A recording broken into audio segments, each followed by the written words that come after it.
Wow, guys, what an incredible evening of racing we had tonight for San Diego. That was an epic race for both main events. So let's get into it and kind of go over everything that happened. So starting off with the 250 class, Julian Beaumer had a fantastic night getting his first win in the Pro Supercross.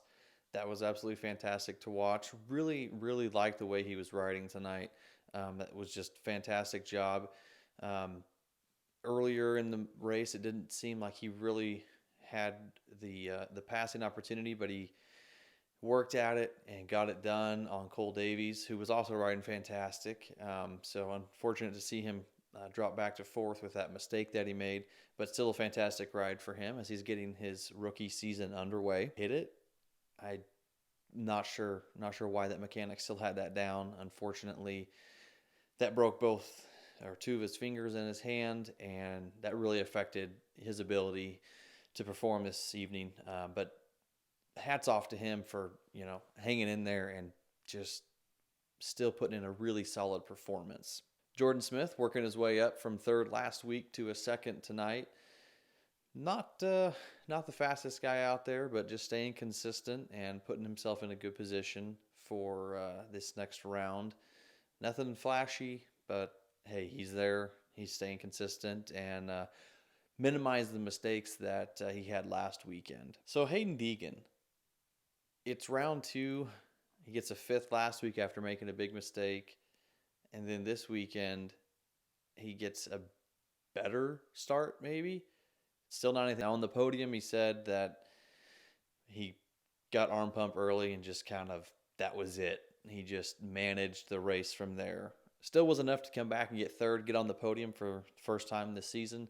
But that's not the performance that I know he's expecting and that a lot of the fans and everyone watching are expecting out of him. So I'm not sure what's going on there, why it seems to be having such a slow start and just, I don't know, maybe the pressure's getting to him a little bit with this first couple rounds.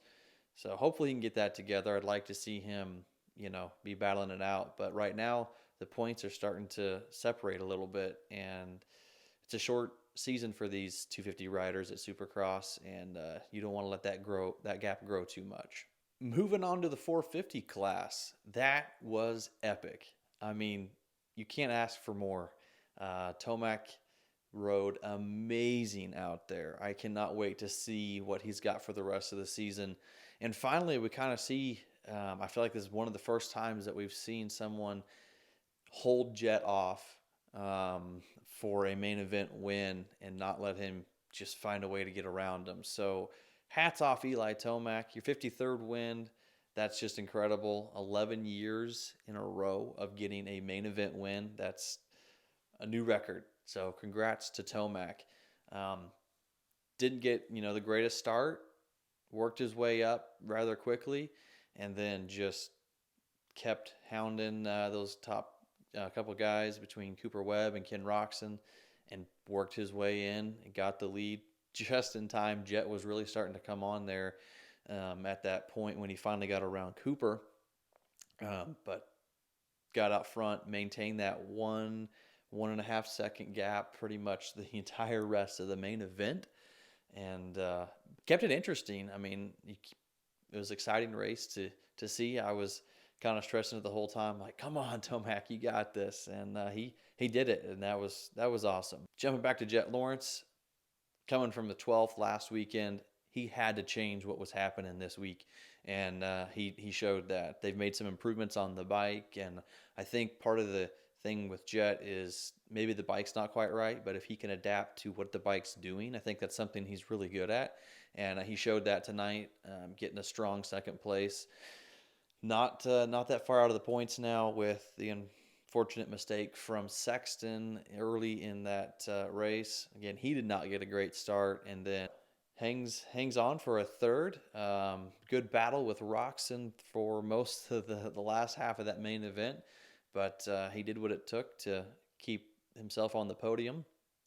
And Ken Roxon also rode fantastic, just not quite enough to be on the podium for the second week in a row. But he keeps himself only 1 point out of the lead at this point. And we got a lot of racing to go, but every week you can go by and keep those points tight, you're better your shot is. And as a fan, that makes the season that much greater when we've got a lot of guys that are close. So yeah, he's working his way up. Hunter Lawrence really rode good considering the illness that he had. Just barely held off Sexton there on that last lap, but it was good enough to hang on for fifth. Malcolm Stewart, after that horrendous wreck last week, managed to pull in that seventh, and that's awesome. I'm glad to see him able to get out there and still pulling a top 10 after a nasty week last week. And how about Joey Savacci getting a top 10? That is fantastic. He really looked good out there, and I look forward to him maybe picking a spot or two up as we go a few weeks in, seeing if he can improve on those results. Not sure what happened with Jason Anderson. He was looking good early on in the day, and then just didn't come together for the gate drops. 13th in the main, not what he was wanting to happen. Prado got 12th. I don't know what all was going on. We were pretty focused on the lead battle the whole race, so the positions back there didn't have a lot of attention on him. So I'm not sure if Jason had gone down, but not what you want to do after coming off of a third the previous week. And then unfortunately, we're still trying to figure out what happened with AP. We heard he wasn't feeling good, and then you could see that in the broadcast. Something happened, and looks like he's in some pain. So best wishes to him. Hope he gets to feeling better soon. All right, guys. Well, that's it for the recap of round 2 San Diego. Hopefully you guys got your picks submitted. If not, make sure you submit those every week to get your chance to win awesome prizes, and sign up for that membership plan so you're eligible to win prizes. If not, you can still put your picks in for free, and those will tally towards the grand prize at the end of the season, which, if you have a membership or not, you're still eligible to win. But check out the link below. Go over to the site mixedupmedia.com and get those picks put in, so you got a chance to win some cool prizes. But until next time, have a great week, and we'll see you then.